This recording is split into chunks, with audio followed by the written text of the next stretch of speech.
You can stay ahead of the storm with Dr. Neil Frank on 11 News. Watch the thunderstorm just explode this afternoon. The most experienced, over 43 years as a meteorologist. So the meteorological data does not support global warming or climate change. So what is the support for that program? Well, if we'd have paid very close attention to the first of the opening statements at the first conference, international conference they had on global warming, that would have been in Rio de Janeiro in 1992. And this is what Morris Strong said in his opening statement. Isn't it the only hope for the planet that the industrialized civilizations collapse? And isn't it our responsibility to bring that about? Now, wait a minute. I thought this conference was about carbon dioxide. He doesn't even mention carbon dioxide. And a number of years later, his statement was clarified by another senior United Nations official. He said, "We redistribute the world's wealth by climate policy." One has to free oneself from the illusion that the international climate policy is an environmental issue. There you have it. And that's the reason there is tremendous support for climate change. International redistribution of wealth, and that would lead to one world government. Now, what would that effect have on the United States? Well, it was designed to break our economy. And there's a couple of ways that can occur. Number one, we could comply with the agreement that was made in 2015 in Paris by 196 countries, called the Paris Agreement. And we could agree that we would respond to that. Now, in that conference, they divided the world's countries into two groups. 150 would be developing nations, and that would include in India and China. And then there would be 46 developed nations, and at the top of that list would be the United States. Now, the purpose of this conference was to determine a way that we could make green energy throughout the world. And in order to do that, the developing nations would have to have financial help. And so it was decided to set up a green climate fund, $100 billion a year, that would be disseminated to the developing nations to develop green energy. Now, that group meets every year. And in 2024, they decided that $100 billion wasn't enough. They would need $1 trillion a year. And they compromised with $300 billion a year. So if we agreed to operate in that program, we would be expected to send billions and billions and billions of dollars to developing countries and have no idea how they're going to expend it.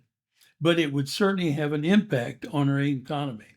But the big impact on our economy would come if we turn to green energy. Now, I've seen estimates that this would take trillions of dollars, and that would have a major, major impact on destroying our economy. Now, let me introduce you to another group that are interested in climate change. That would be communists. Now, they support climate change because climate change is designed to destroy our economy. Now, communism has been around in this country since 1919, and so it's been here a long time. They recognize to convert this nation to communism, you would have to destroy the economy. So when they found out that the people that support climate change were doing so to break our economy, they got on board real quick. Now, it's interesting to track the history of communism as it developed in the United States, particularly as it pertains to global warming. In 1917, the communists took over Russia. Then the communists expanded their view and said, hey, let's convert the world. In 1919, they established communist parties in 35 different nations, including the United States, and most of those countries have been converted to communism. Now, another important event took place in the early 1930s in Germany. A group of hardcore communists decided to establish a communist school. Then, under the threat of World War II, they moved that entire school to the United States and located it on the campus of Columbia University, one of the premier Ivy League schools. Now, the original concept of communism is the oppressed worldwide would band together and through violence overthrow the oppressors. And then we would have the utopia that people would like to live in, where everyone would take according to his need and would work according to his ability. Enter the scene Gramansky, a hardcore a communist out of Italy. And he said, no, no, no, no, no, that'll never work. You will never have enough resources to defeat the United States military. And he said, if you're going to convert the United States to Marxism, you must do it through a stealth operation. And in this stealth operation, we will invade all of the key institutions of the United States through the back door, and then we will convert the nation internally. This is totally consistent with a Chinese philosopher. The supreme art of war is to subdue the enemy without fighting. Enter the scene the most senior of the Russian military ever to defect to the United States. He wrote a book, Through the Eyes of the Enemy. And in that book, he outlines the amount of money, and it's a lot, that the Russian military has spent on developing weapons that can be used in psychological warfare. And they've decided to zero in on 4 different events: propaganda, disinformation, deception, and violence. An example of one of those procedures was happened back during the Clinton administration. You remember that Clinton said that a number of black churches are being burned. And he even said, yeah, I saw one of those. Well, it turned out that that wasn't true. And it also turned out that when they investigated, no, the black churches were not being burned. Well, what was the source of that deformation? That came right out of Moscow. And the design of that was to create ill will in the country.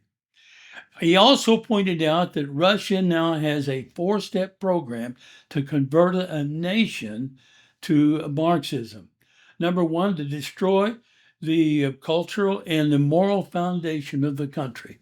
And they allow that to occur over a 25 to 50 year period.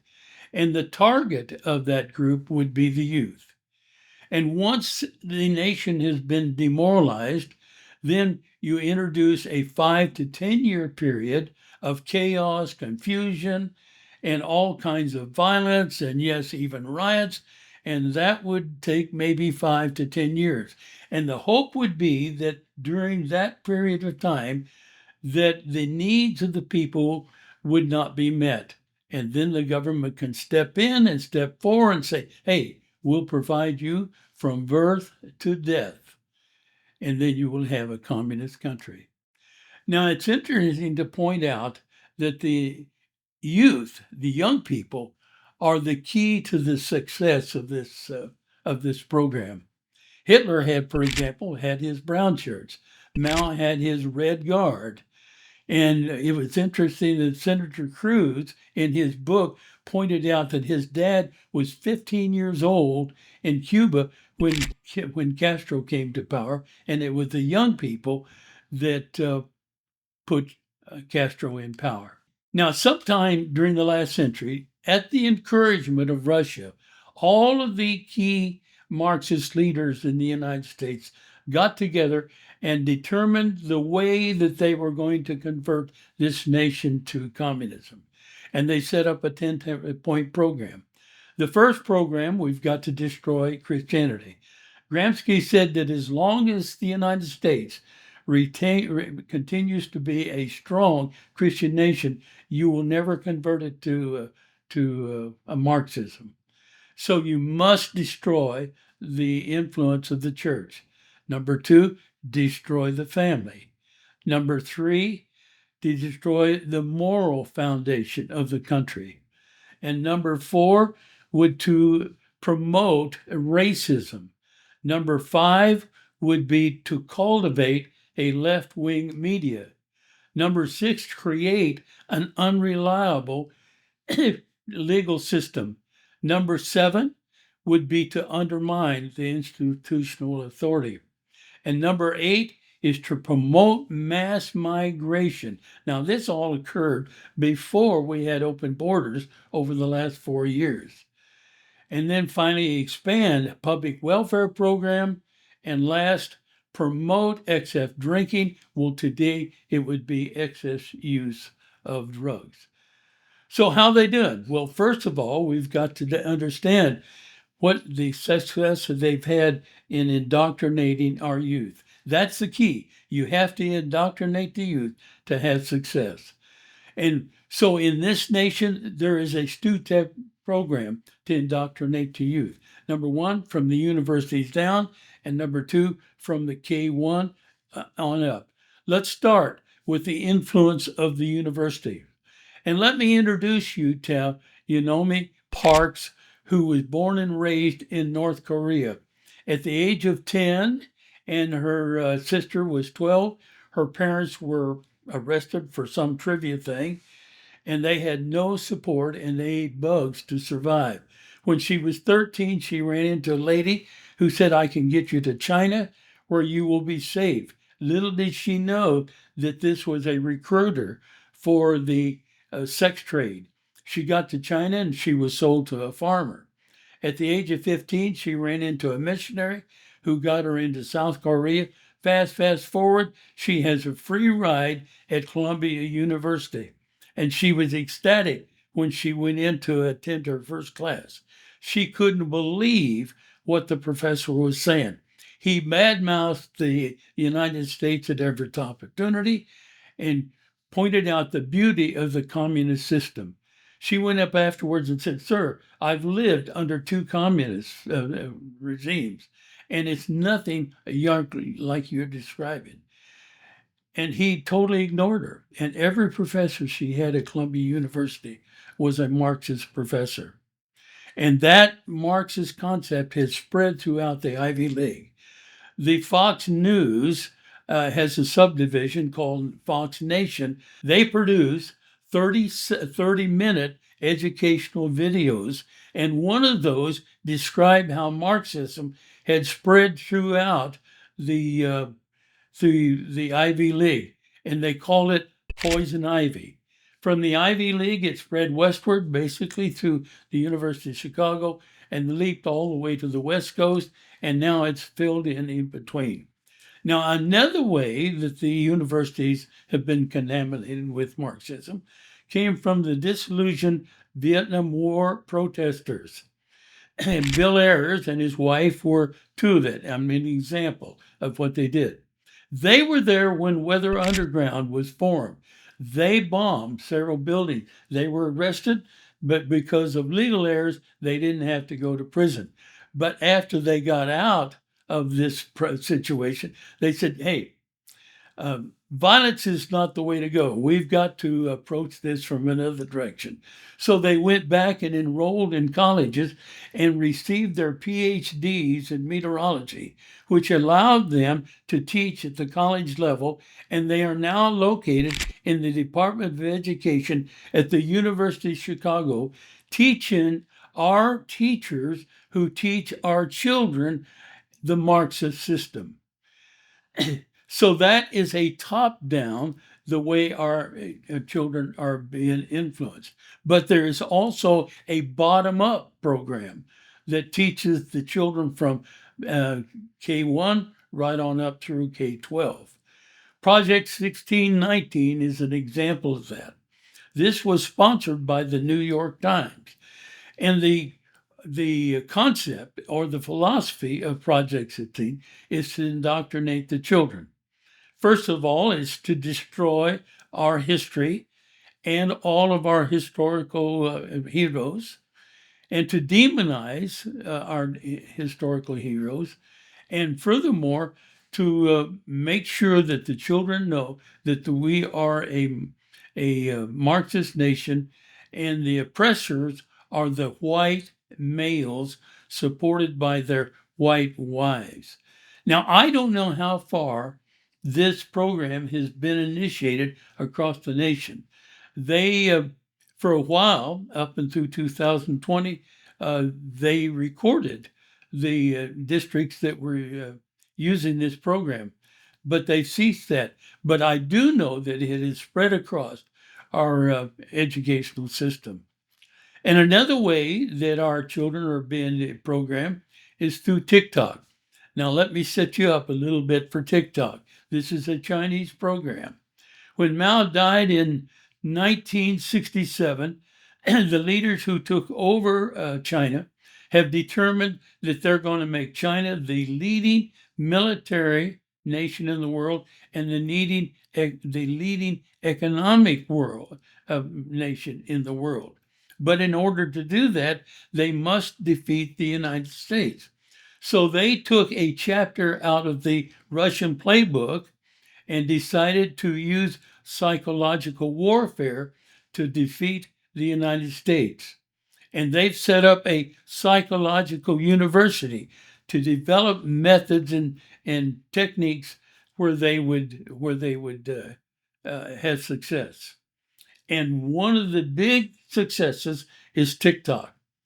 TikTok is a success, but it has a tremendous drawing power. 150 million U.S. citizens are involved with TikTok, and they spend an average of an hour and a half a day viewing TikTok. 7,000 people make their money on TikTok. So TikTok has a very positive side. But the real purpose of TikTok, according to the Chinese, was to indoctrinate our children. It is China's Trojan horse. So what are they teaching our children? They're changing our moral and cultural values.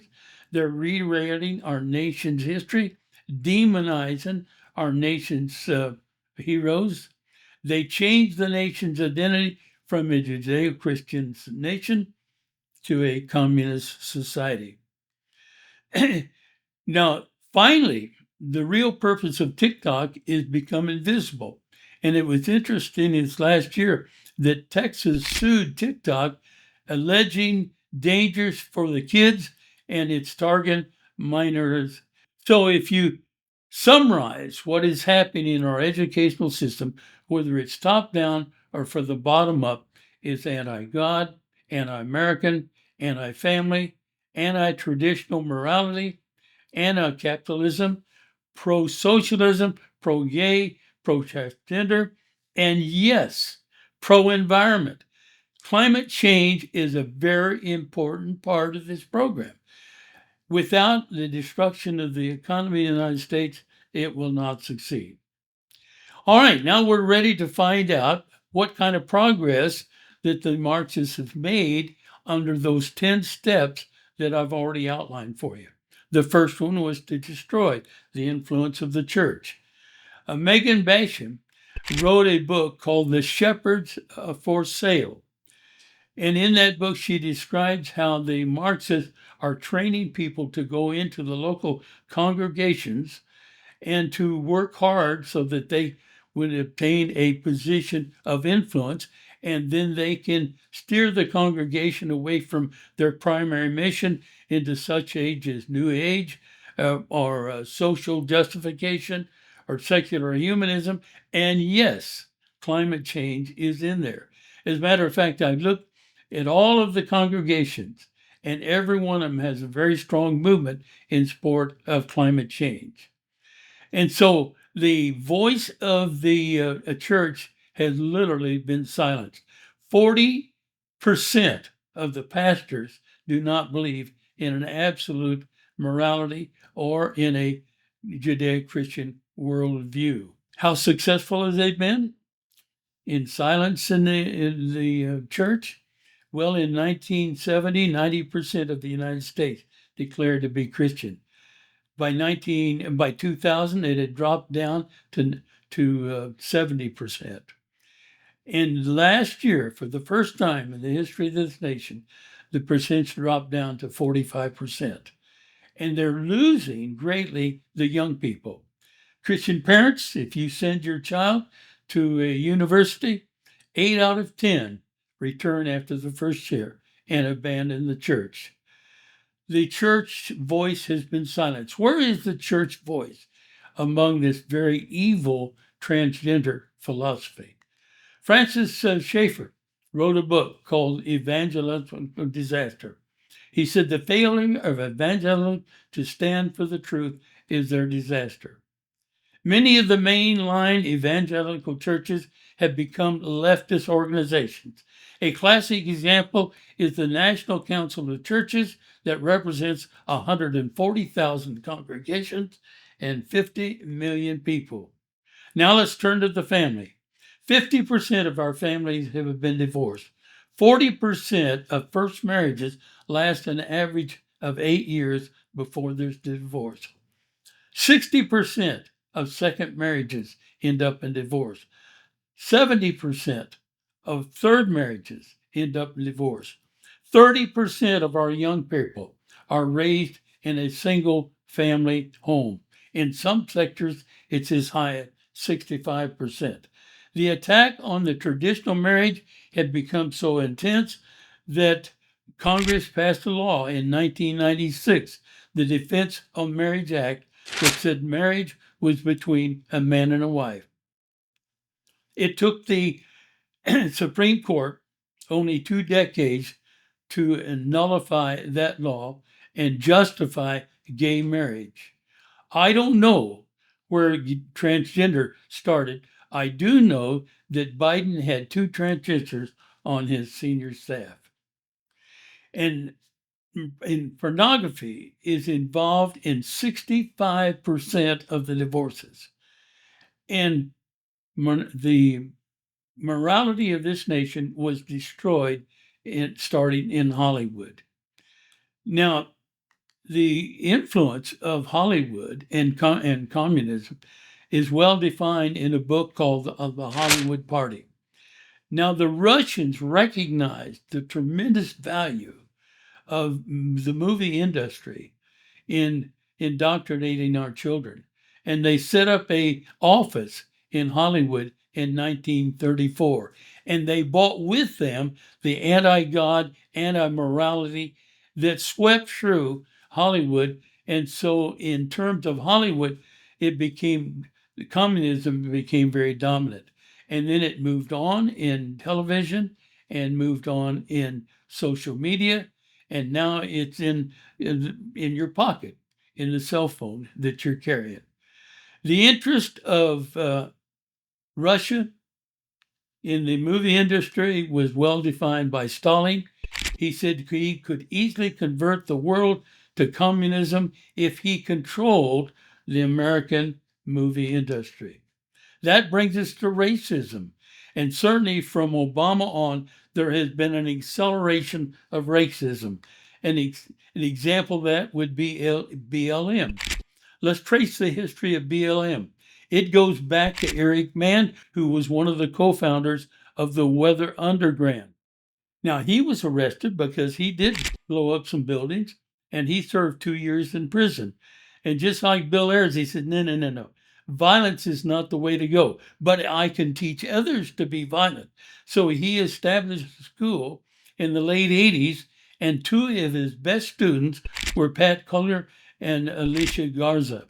They were the founders of BLM, and BLM made its appearance nationally in the riots of 2020.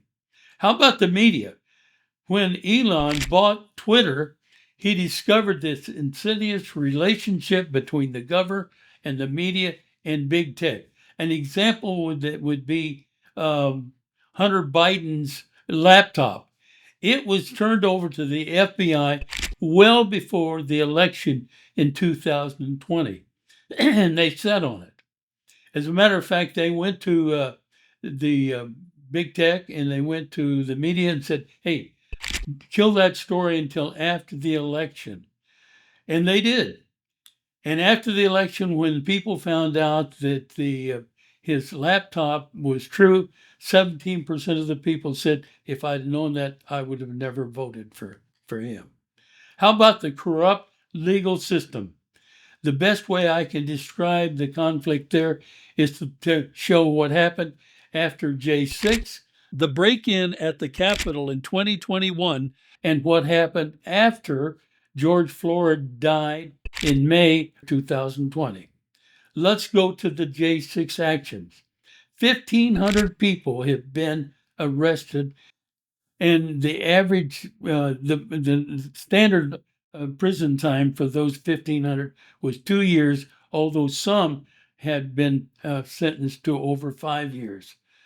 I was surprised when I found out that 7,000 of the 12,000 FBI agents at one time or other were involved in finding everyone that was in the Capitol. It was unbelievable what these prisoners, how they treated them when they were in prison. It was like a third world country. And there are many people who believe that the J6 was a setup, certainly for the innocent people, and certainly for the more violent part of that. Our congressman from Texas, Troy Neves, wrote a book, The Big Fraud, and he is convinced that a lot of that was a Snyder. Now let's compare that with what happened after the riots in Minneapolis. 5 days of riots, 1,500 buildings destroyed, $500 million worth of damage, numerous injuries, and 2 deaths. Yeah, 600 people were arrested. 500 were released on minor charges. Only 2 received significant prison sentences. That was followed by 575 riots across the country, $2 billion worth of damage, 25 people died, 2,000 people injured.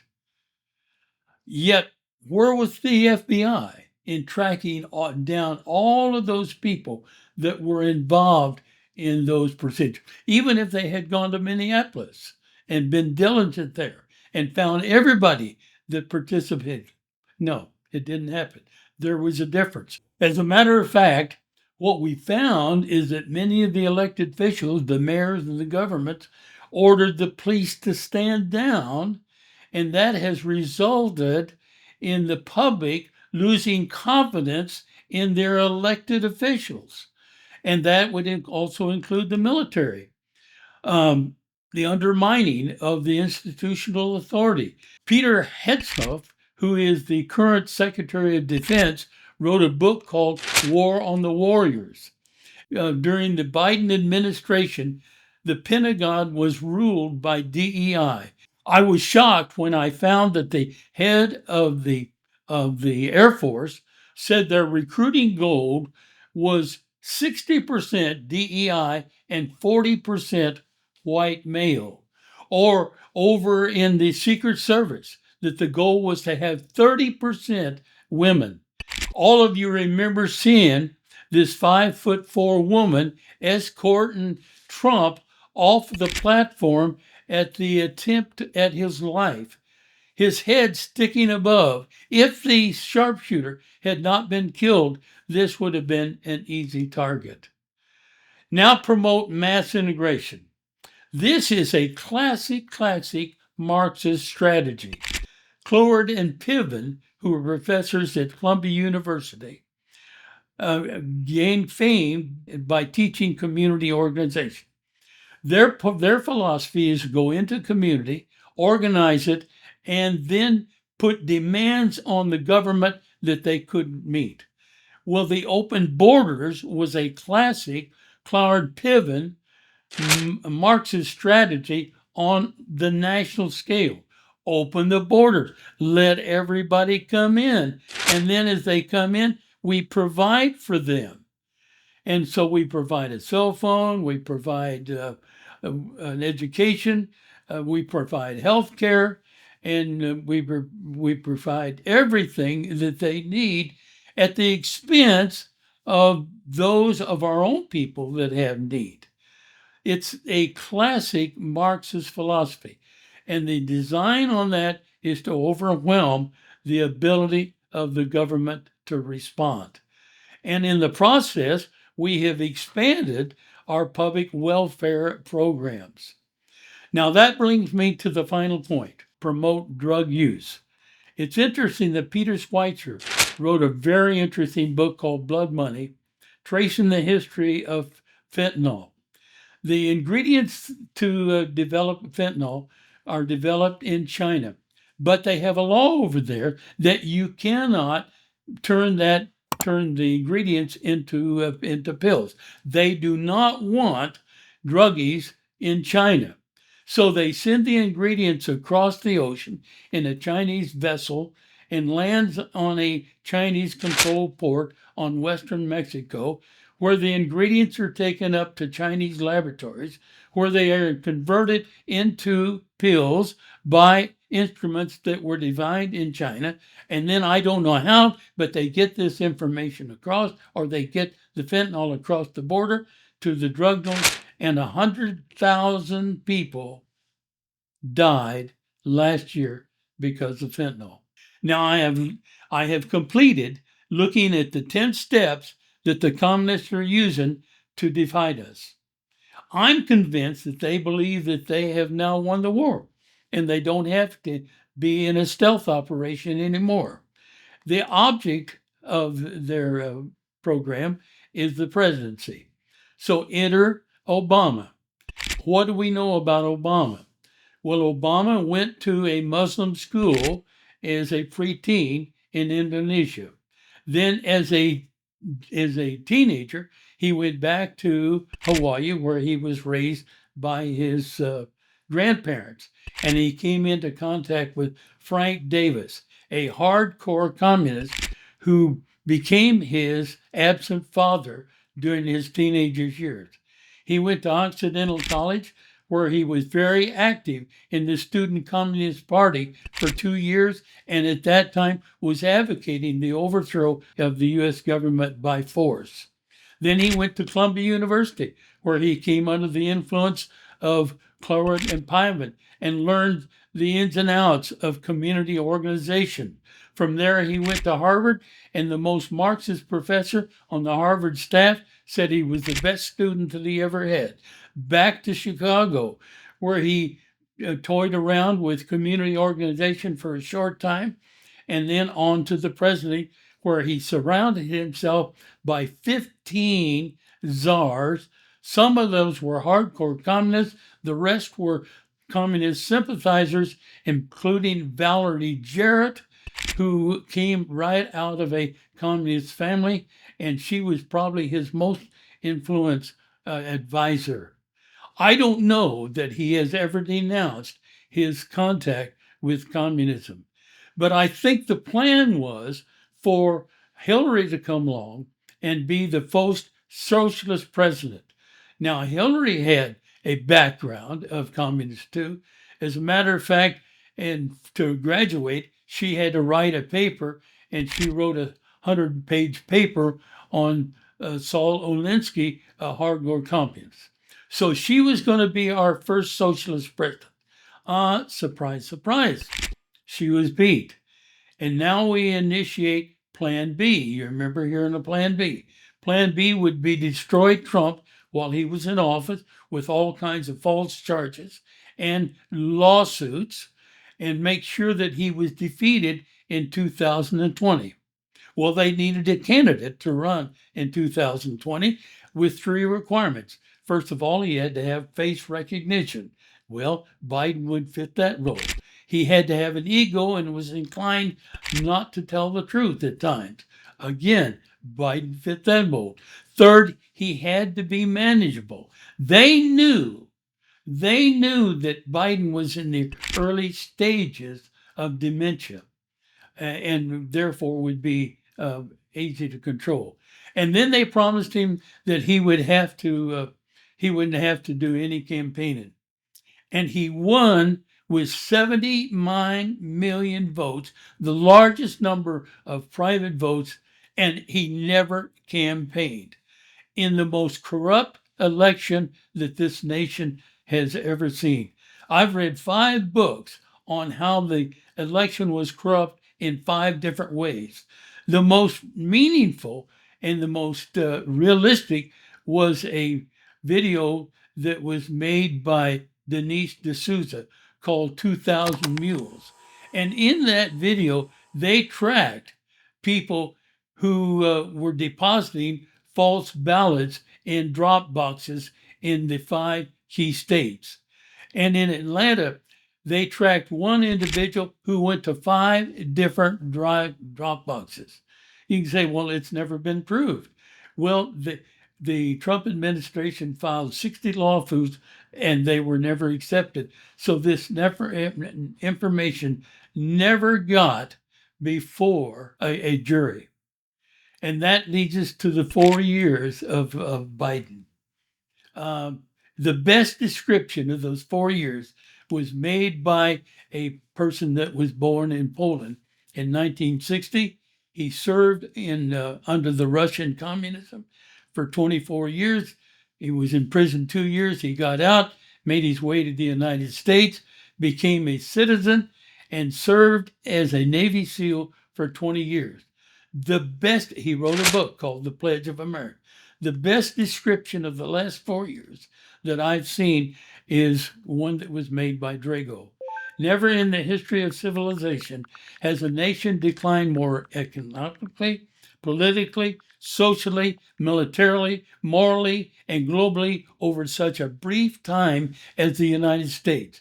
However, the collapse is unique because it was done intentionally from within and with little opposition. Now, I'm not accusing everybody that supports global warming as being a communist. No, the primary support comes from international money, as we've already described, the redistribution of money. But there is also support for national money. Global warming has become a big business in the United States.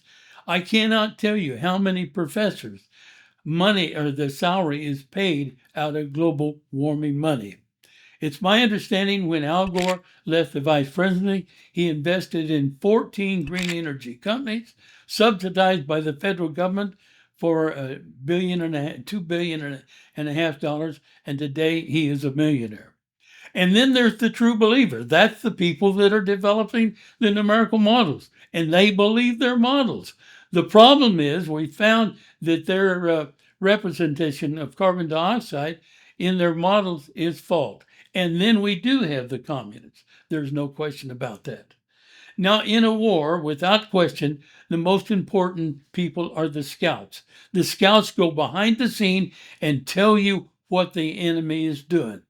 There are a multitude of scouts that are shouting a warning in the United States. I've listed 13 books that have been published just in the last 2 years.